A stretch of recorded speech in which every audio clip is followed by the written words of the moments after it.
بہت عرصہ پہلے ایک قدیم شہر میں ایک خاموش اور گمنام مسجد تھی۔ اس مسجد میں ایک کونے میں ایک نوجوان طالب علم رہتا تھا۔ دن رات علم کے سمندر میں گوتاج رہتا تھا۔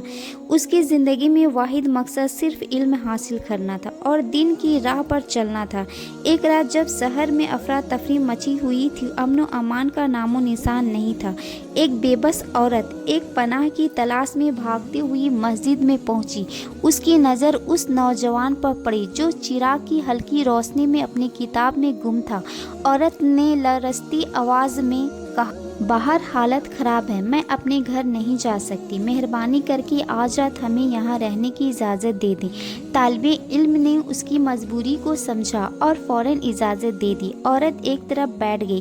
طالب علم پھر سے اپنی پڑھائی میں مشغول ہو گیا، لیکن عورت نے دیکھا کہ عجیب حرکتیں کر رہا ہے۔ ہر تھوڑی دیر بعد انگلی کو چراغ کے لو کے پاس لے جاتا۔ جیسے ہی اسے جلن محسوس ہوتی، وہ فوراً اپنی انگلی پیچھے ہٹا لیتا، پھر وہ مطالعہ میں لگ جاتا۔ دوبارہ یہی عمل دہراتا رہا۔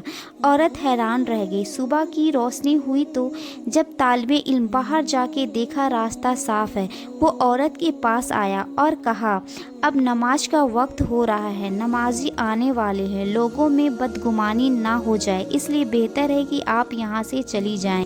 عورت نے اٹھتے ہوئے کہا، میں جانے کے لیے تیار ہوں، پہلے میرے ایک سوال کا جواب دے دو، پوری رات اپنی انگلی آگ میں کیوں ڈالتے رہے؟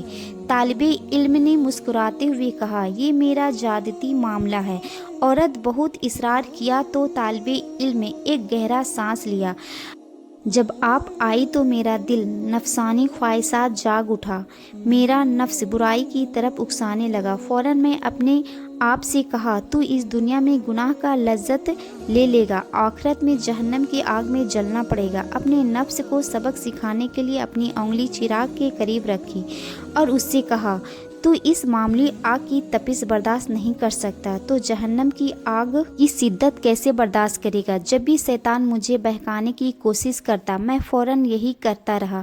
یوں پوری رات گزر گئی۔ یہ سن کر عورت کی آنکھوں میں آنسو آ گئے اور وہ خاموشی کے ساتھ سر جھکائے وہاں سے چلی گئی۔ اس واقعے کا سبق یہ ہے کہ لوگ اپنے نفس کے خلاف جہاد کریں، ہر لمحہ اپنے آخرت کو یاد کرتا رہے۔ جزاک اللہ۔